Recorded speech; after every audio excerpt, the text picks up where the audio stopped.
Este é o Poder Público, a semana em debate pela secção de política do Público. São José Almeida, Liliana Borges, David Santiago, Sónia Sapaz. Viva!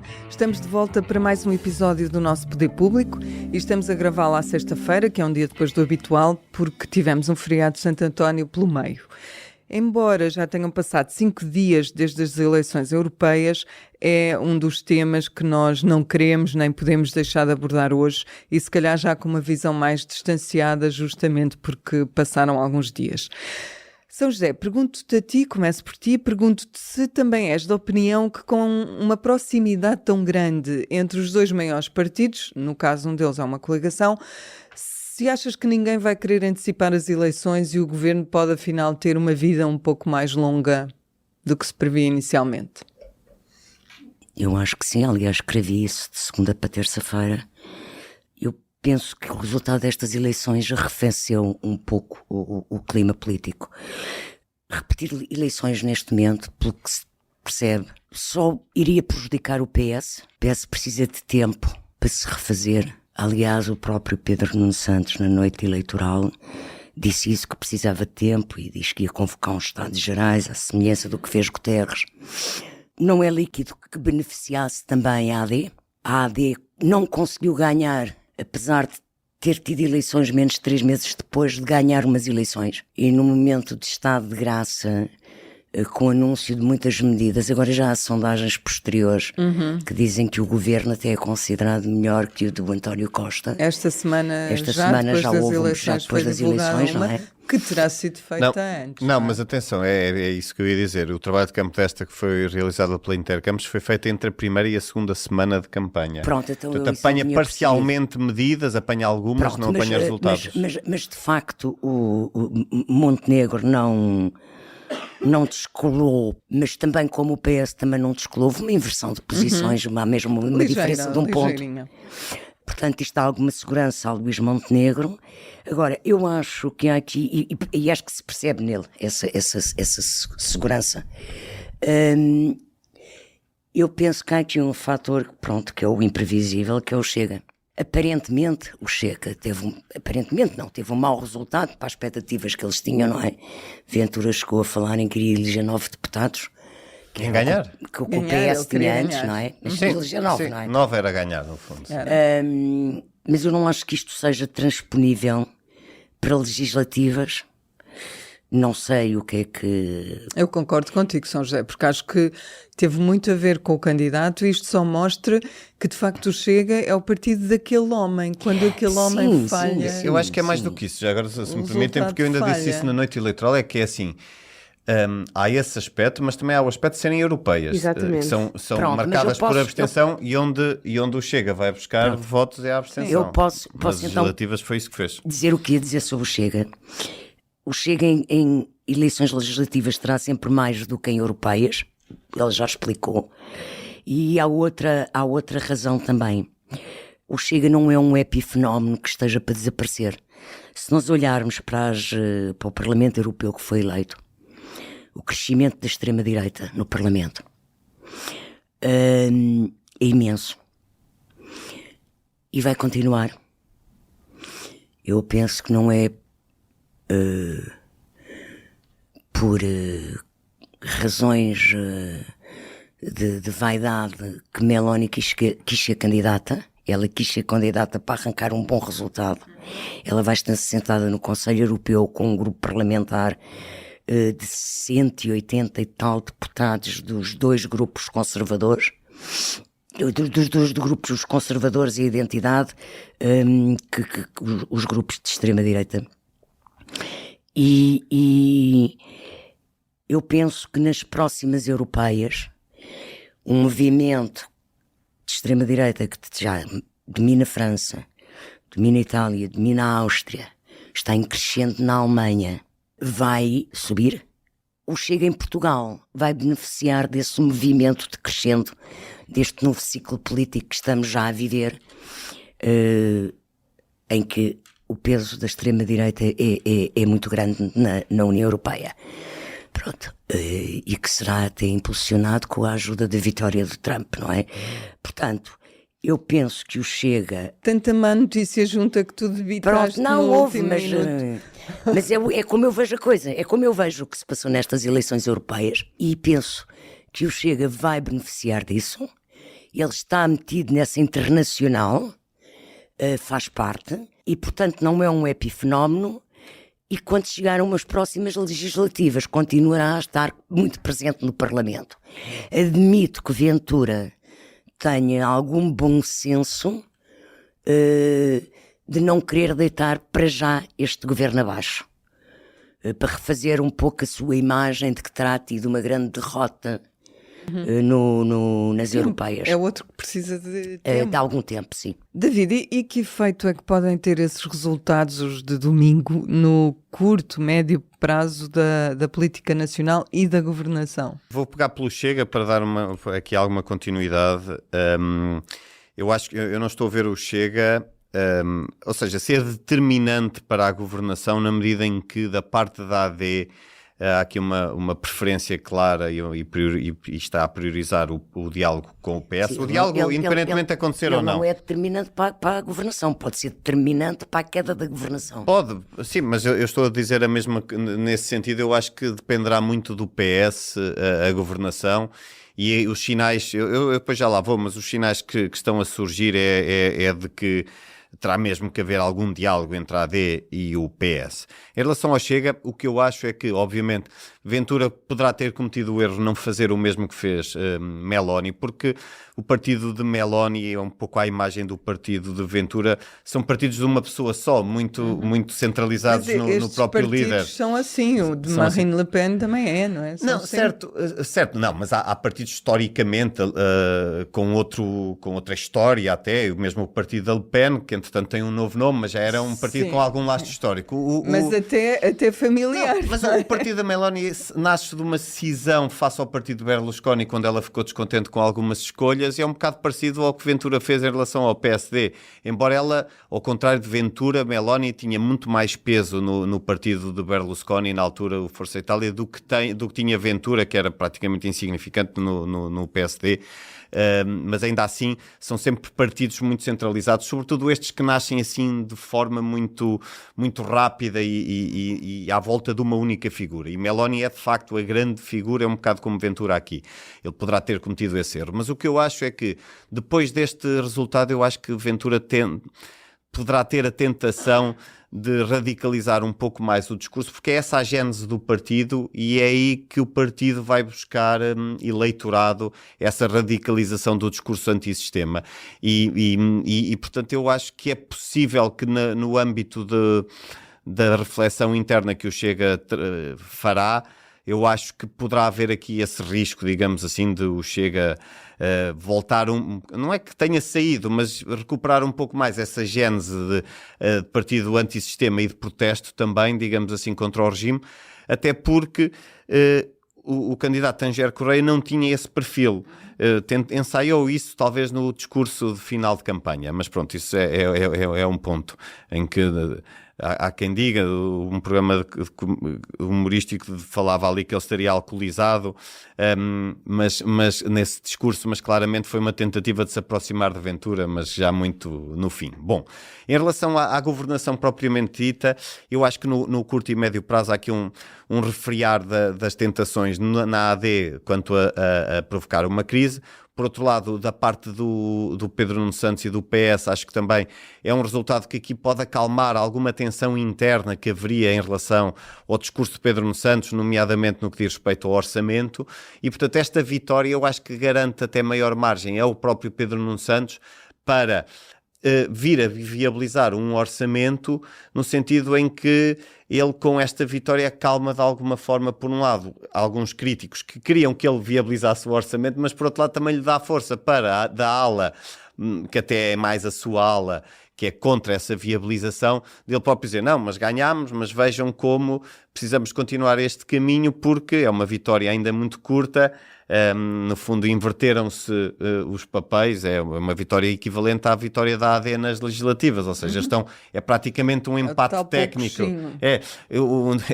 Que é uma espécie quase de vira ao disco e toca ao mesmo. Isto no caso de Pedro Nuno, que dizia-se que a música seria outra na TAP, aqui a ideia é que a música vai continuar a ter que ser a mesma, e a mesma será passar necessariamente por haver algum diálogo mais ou menos ensaiado, mais ou menos disfarçado, mas o próprio Pedro Nuno já fala num governo para perdurar, ou seja, ele aqui admite que é preciso o governo durar algum tempo.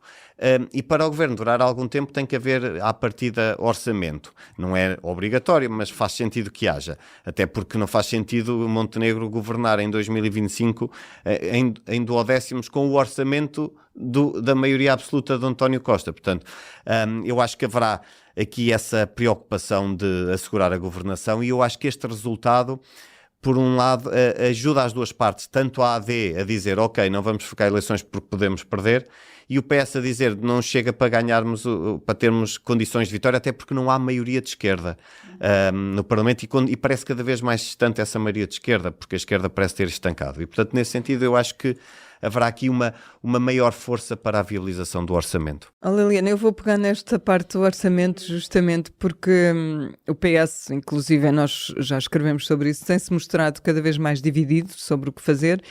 E está tudo, o que se diz é que está tudo em aberto, voto contra, voto a favor, abstenção, embora o David esteja aqui a referir os sinais que já existem.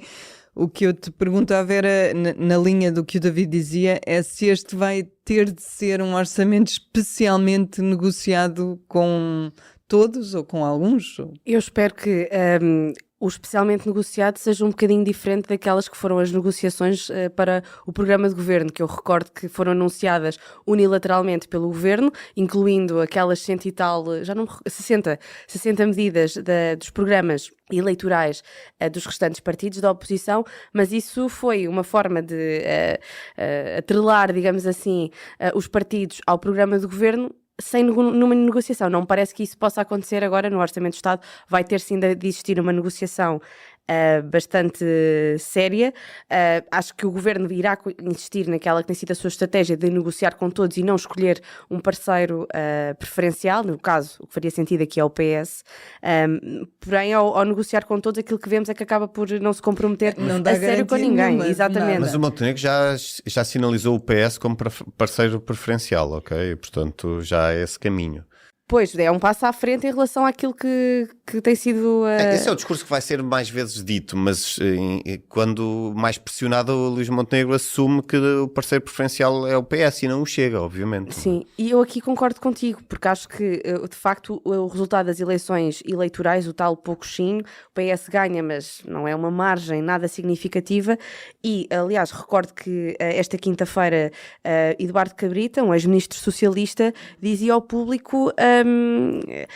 que há aqui múltiplas soluções que passam por não dissolver e não agendar, não dissolver o Parlamento e não agendar novas eleições, que passam por uma negociação que não tem que ser aprovada à primeira. Ele fala até na questão de se poder apresentar um segundo orçamento de Estado. Eu acho que isto é muito interessante vermos que, de facto, é uma questão que está a dividir o PS de forma muito clara e que não é assim tão taxativo, que há uns minutos, por volta da hora de almoço desta sexta-feira, Pedro Nuno Santos estava novamente a dizer que quem gera instabilidade com estas declarações feitas por Luís Montenegro ontem, de que irá governar à mesma, mesmo não tendo, já não me recordo exatamente como é que era a frase. Convergência, exatamente, obrigada.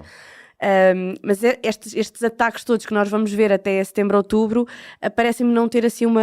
Acho que o PS os tem de justificar muito bem, porque não tem força para continuar a dizer que tem a faca e o queijo na mão, porque não parece ter. Nas entrelinhas do que disse o Montenegro e do que disse há pouco o Pedro Nuno, está a ideia de quase que apelarem, sem apelarem, a que haja diálogo. Portanto, eles sabem que neste momento há aqui uma relação de interdependência, não é? Falta muito tempo a ter. Exatamente. Não, mas este discurso político vai se manter. Sim. Agora, a interdependência existe neste momento entre os dois, exatamente. É uma relação de interdependência. Não há ninguém aqui com a faca e o queijo na mão. Nem o queijo limiano. Uma pergunta, nós desviámos um bocadinho para a questão do orçamento e do Parlamento, mas eu ainda tinha uma ou duas perguntas sobre um tema lateral. Como é que viste o posicionamento dos diferentes partidos e do governo quanto à eventual candidatura de António Costa ao Conselho Europeu? Eu acho que é normal. O que o governo fez é manter a linha de compromisso entre o PSD e o PS em questões europeias. Isso por um lado. E eu recordo que mesmo quando foi Durão Barroso, o PS apoiou a ida de Durão Barroso. O que leva à demissão de Ferro não é a ida de Durão Barroso. É o facto de Sampaio ter nomeado Santana Lopes sem fazer eleições. Pronto. Portanto, isto... Não, e o PS beneficiou bastante dessa ida de Durão Barroso. Sim, sim, depois, passados uns meses, depois do governo de Santana. O Sócrates tem a maioria absoluta. Exatamente. Mas eu acho que isto é normal. Agora, eu continuo a ter uma visão assim um bocadinho racional das coisas. E vamos ver se Costa vai mesmo para o Conselho Europeu. Porque há negociações em curso. Para vários cargos, é verdade. Felizmente o Parlamento Europeu ainda tem uma maioria moderada. O PPE, os socialistas, os liberais. E, portanto, os três cargos institucionais vão ficar por aí decididos. Van der Leyen, no PPE, mantém a comissão. Depois vamos ver se os liberais ficam com o Parlamento Europeu. E António Costa vai para a comissão, para o Conselho Europeu. Mas, pronto, ainda falta fechar esse negócio, eles não é? próprios de negociar, era isso Claro, que eu ia dizer. falta haver esta negociação entre as três famílias. E falta também ver dentro dos socialistas se de facto é unânime ou se é consensual o nome de António Costa, não é? Porque, não sei dizer o nome da senhora, mas há uma primeira-ministra da Dinamarca que também está interessada. Se bem que essa senhora se fala para a presidência do Conselho e também para ser secretária-geral da NATO agora quando sair este senhor. Sim, mas pronto, sem dúvida um obstáculo, não é? No caminho. Sim, pronto, ou seja, ainda vai haver negociações. Embora os equilíbrios... Meses de negociações. Agora é positivo o facto de, por enquanto, não é, neste Parlamento Europeu, apesar do peso da extrema-direita que eu há bocado estava a referir, o centro manter a maioria e poder distribuir entre si e negociar entre si os cargos institucionais da União Europeia, que ainda tem depois também o alto representante. Era isso que eu ia dizer, sempre, porque o alto representante até pode ir para os liberais, e porque o Parlamento Europeu tem sido alternado entre o PP. Entre dois. A questão dos equilíbrios geográficos também é muito tido em conta. Aliás, o Parlamento Europeu funciona assim, é 2 anos dois anos outro. Tem sido assim, um do socialista e alguém do PP, portanto é provável que os liberais até tenham eventualmente o alto representante para a política externa. Mas os equilíbrios geográficos são favoráveis, que também são tidos em conta nestas negociações, são favoráveis ao António Costa na medida em que já há alguém da Europa Central, da Europa Central, Central, Norte, não é? Que seria a Alemanha, neste caso com a Von der Leyen, e portanto isso pode favorecer Costa. Eu gostava só de fazer um comentário muito breve em relação ao que disse a São José. Eu acho normal, porque a São José falou obviamente da AD e do governo. O que eu não acho normal, sinceramente, é a posição assumida pela IEL e por Coutinho de Figueiredo, porque dificilmente eu estou a ver os liberais assumirem a mesma posição que assumiu a IEL em relação da oposição não vão a assumir António porque eles Costa. estão a negociar. Exato. Não, e porque tendencialmente estarão de acordo. Claro. E portanto é aqui uma tirada para consumo interno, que neste caso acho que também resvala ali um bocadinho para a lógica populista do voto abaixo, que aqui não se faz grande Mas provavelmente- lá, aí ele tem um lado muito populista também. Sim, não é? sim. E sim. provavelmente Agora- terá de ser corrigido, não é? E Agora- não, agora- eles dizem que não, que esperam que o ALDE não leve em conta, não sei, ou seja, eles já estão a assumir que em princípio os liberais vão ter uma posição diferente daquela que eles têm. Só uma espécie, uma pergunta assim, estilo piadola. O Rui Rocha terá apanhado Covid na noite das eleições? Porquê? Porque eu nunca mais vi o Rui Rocha a falar desde a noite das eleições. Só Falou, vejo o Coutinho. falou. Então fui eu que andei desligada, se calhar, do noticiário. Falou. Mas passou mais ao lado, obviamente. Sim, foi uma vida, foi um Não, resultado como há um bom, crescente de mas Covid, difícil podia ser para- que no meio de tanta festa alguém tivesse apanhado Covid. Oh, Liliana, e tu achas ainda sobre António Costa que ele tem condições para ser candidato atendendo ao que se passa por Portugal? A hipótese tem vindo a consolidar-se, mas ainda há um processo do qual ele acabou por não ser arguido nem nada, mas mantém-se. Eu queria só trazer para aqui que nós fomos bastante privilegiados no domingo, porque conseguimos ver em direto quem pelo menos estava ligado ao novo canal. Estava a passar na CMTV, não é?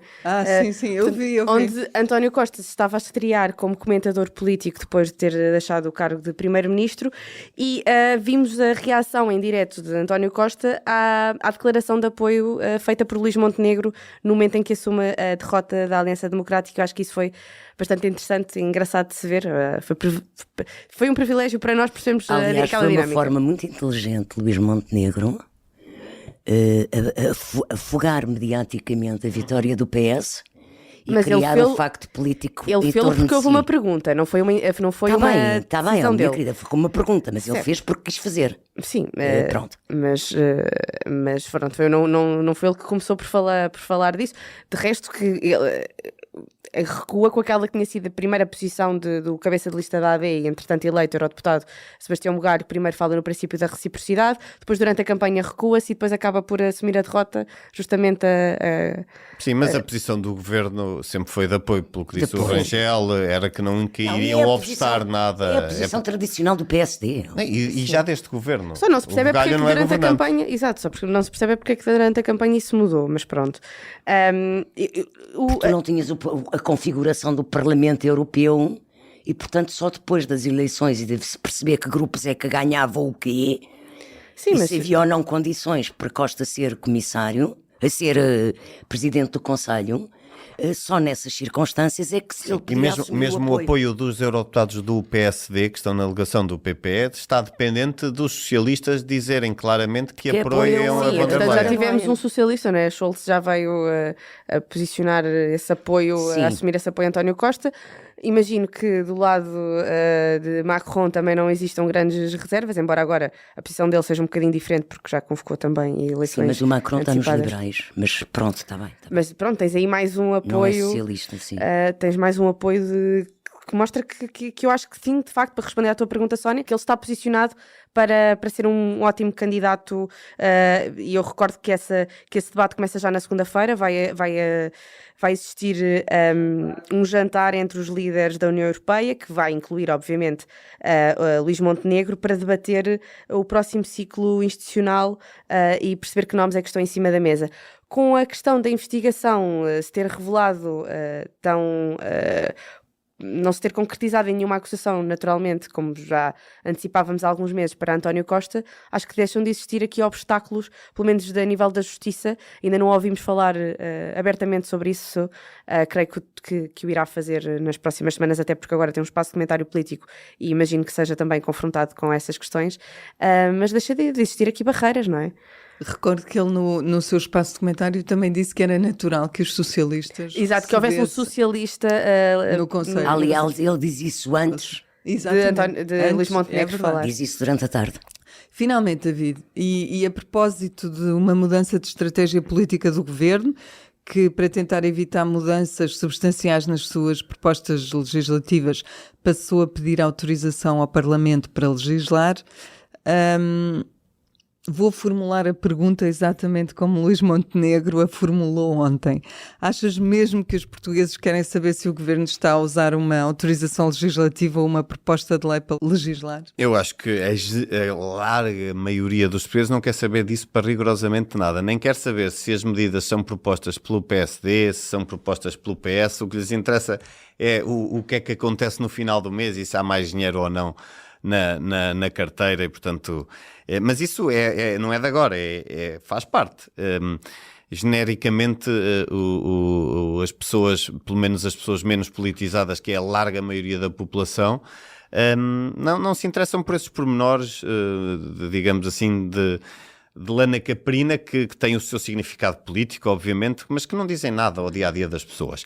O que eu acho é que, e para o lado do PS, porque, por exemplo, o PS, na minha opinião, incorre aqui num risco. O PS agora aprovou estas medidas todas em catadupa, daquelas 5 do programa que estava, da questão do IVA da eletricidade, do IRS, a questão de ser mais progressivo, tudo mais. Pronto.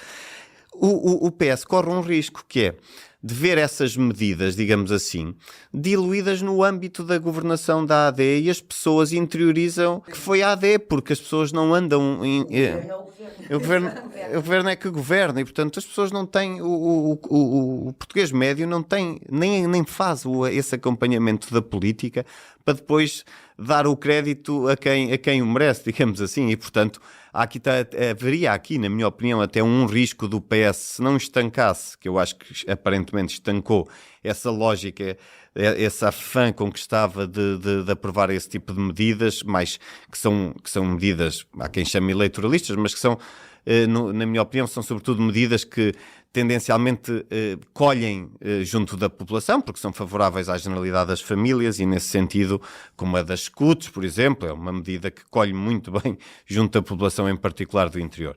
Para mim, isso não tem relevância nenhuma para os portugueses. Eu acho é que Luís Montenegro tem que ter o cuidado de utilizar esse tipo de instrumentos, se quisermos, parlamentares ou de gestão política, se quisermos, sem alienar, lá está, sem criar aqui uma cisão, em particular com o PS, que possa de alguma forma alienar e dificultar aquilo que é a discussão necessária que terá que haver lá a partir de setembro para o Orçamento do Estado. Mas na verdade é isso que faz com este tipo de artimanha, chamemos assim. Mas lá está, isso pode ser jogado politicamente com as chamadas coligações, contrapondo às chamadas coligações negativas, e portanto encontrar-se aqui um ponto médio de equilíbrio. Ou seja, eu acho que é legítimo da parte do Governo encontrar as ferramentas que bem entender. Acho é que não pode, em determinadas matérias, como por exemplo no IRS ou noutras matérias que virão daqui para a frente, como por exemplo até em relação aos professores e coisas com maior âmbito, matérias com uma abrangência maior no que diz respeito à sociedade portuguesa, vai ter que encontrar pontos de equilíbrio com o PS, mas aí é um trabalho conjunto, que parte se calhar do Governo, mas ou seja, eu acho que é legítimo, obviamente que é legítimo, porque desde logo porque existe essa ferramenta das alterações legislativas. Agora o Governo vai ter que usar isso com conta, peso e medida, de forma a não alienar. Onde é que está o ponto de equilíbrio? Não sei muito bem, mas eu acho que é um ponto de equilíbrio que só se vai começar a perceber já depois do debate do Estado da Nação e das férias, que é quando a política, digamos assim, amainar e aí o foco estiver decisivamente no Orçamento do Estado. E deixa-me só acrescentar uma coisa. O governar por decreto não resolve o problema de Montenegro. Os decretos podem ser avocados à Assembleia e o Parlamento pode alterar esses decretos. Sim, mas neste caso nem é decreto. Aqui não é esse o caso. Eles têm vários, e eu mas uma autorização legislativa é a mesma coisa, porque eles fazem a lei e depois da lei ter feita pode ser avocada.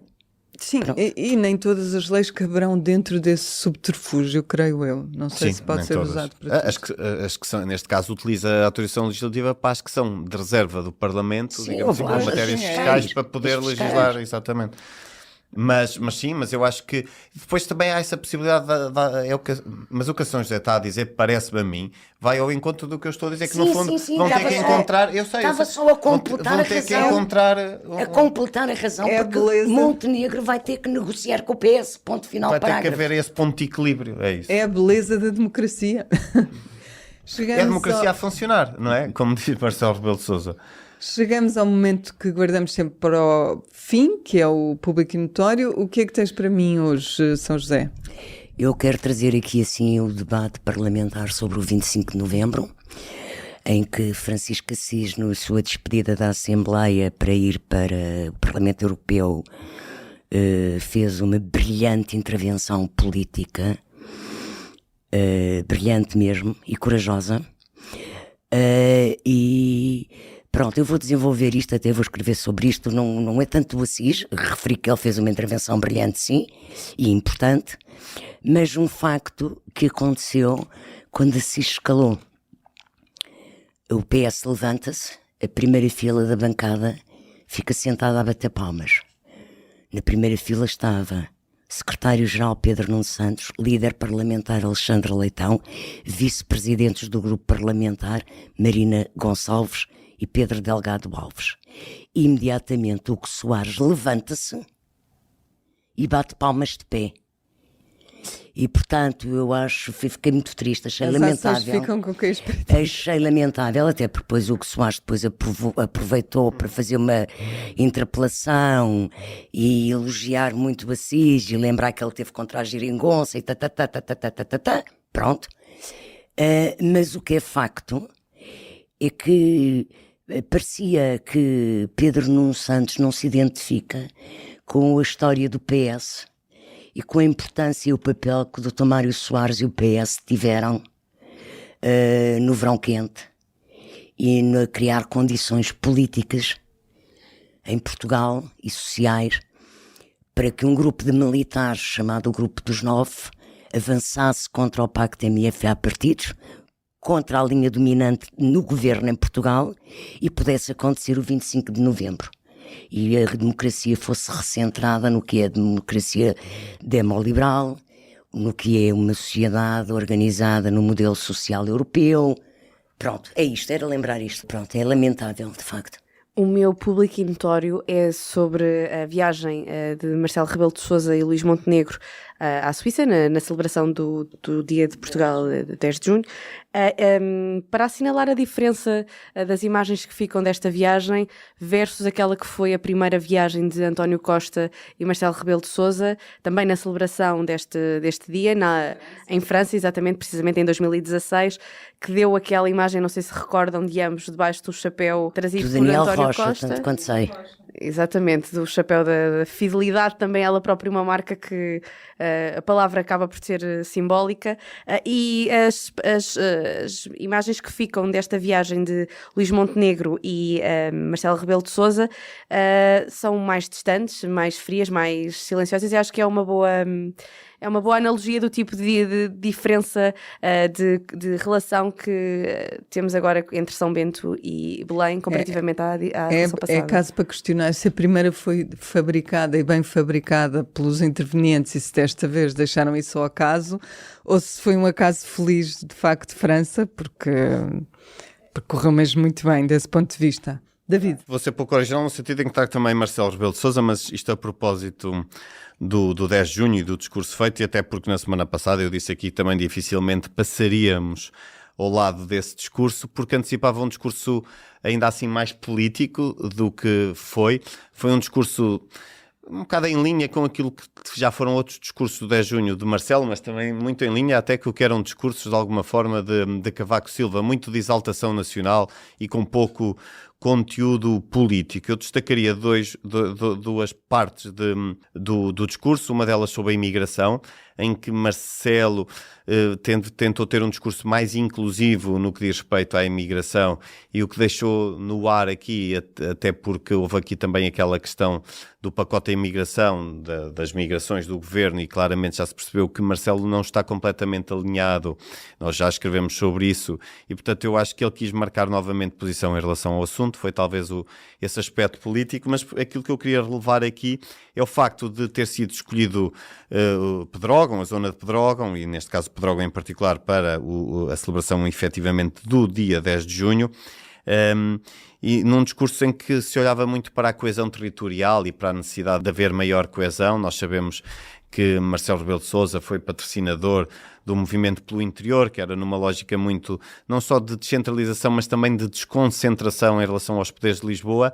Mas o que eu queria aqui destacar é que este discurso do 10 de junho de Marcelo a apelar aqui e a realçar a importância de uma maior coesão territorial, o sítio faz sentido, o sítio que escolheu, mas o que se percebe é que depois, pelos outros discursos, pelo discurso do bombeiro, mas depois pelas pessoas que lá falaram, e nós temos uma reportagem nesse dia sobre isso, a sensação que as pessoas têm é que de facto nada foi feito desde 2017, desde a tragédia dos incêndios, e portanto é aquele discurso para inglês ver nestes dias, mais uma vez porque coesão territorial continua a faltar em Portugal e por mais que se saliente cada 10 de junho essa importância, o país não muda e o retrato está bem visível em Pedrógão. Muito obrigada pela vossa presença, obrigada também a quem nos ouve.